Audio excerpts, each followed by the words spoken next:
Chapter 1. Matty and Nelson. Now, Doolin, what are you going to do?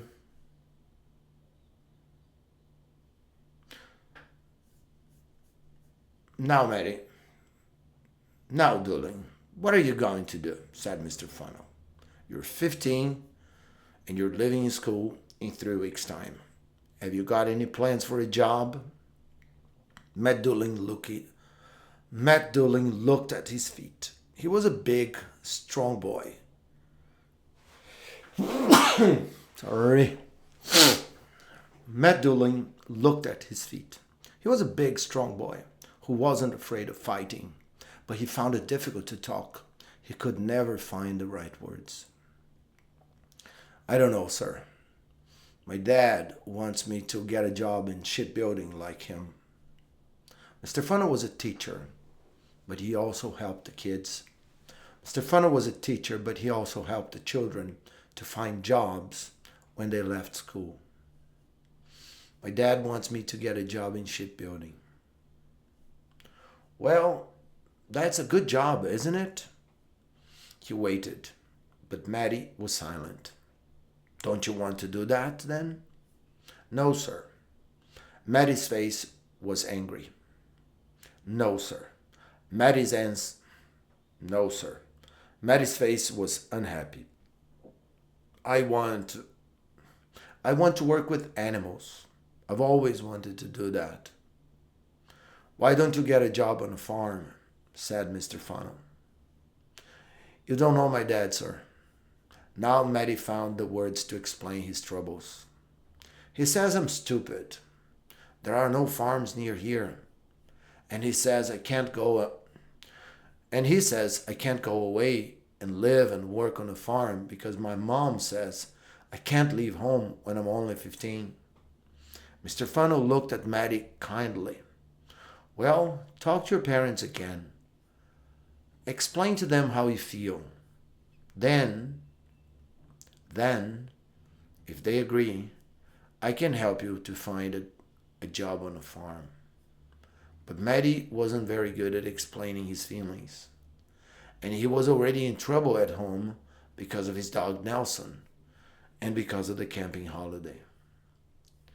The camping holiday was Willie's plan. He, Matty, and Joe were best friends. When school finished, they wanted to go camping in the hills before they all had to begin work. But Matty's parents said that Matty couldn't go. That Friday afternoon, the three boys walked home from school together.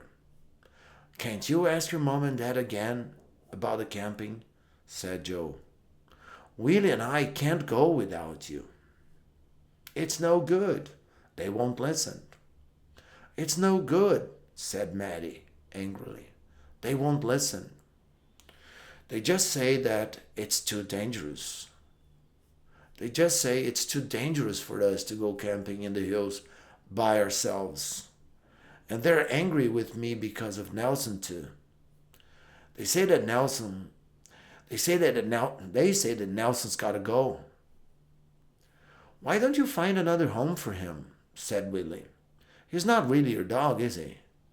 You found him in the streets, and you've only had him for a few weeks. But Joe and Willie didn't understand how Matty felt about animals. Matty really loved Nelson.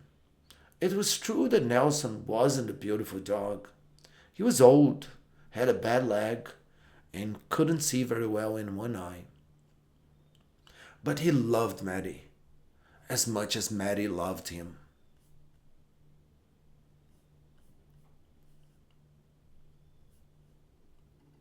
It was also true that he was a noisy dog.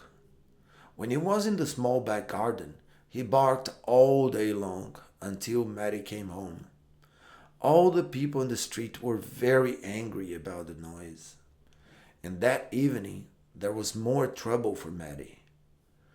When he got in, his mother was waiting for him in the kitchen. Just look at what your dog's done now, she cried angrily. I took my eyes off him for just 10 minutes. and he tried to eat my hat and your father's best shoes. Look. Matty looked at the half-eaten things on the table, then at his mother's red, angry face. Matty looked at Matty looked at the half-eaten things on the table, and then at his mother's red, angry face. Oh, Mom, I'm sorry, he said. But it's only because Nelson's lonely and he's gotta go, Matty. Do you understand? I don't know what your father will say about these shoes. Matty knew very well what his father would say.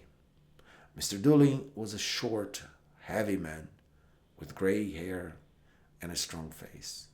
He had kind eyes. He had kind eyes, but he couldn't. He had kind eyes, but he could get angry quickly. Right, that's it, he said when he came home from work. That dog leaves the house tomorrow, my boy.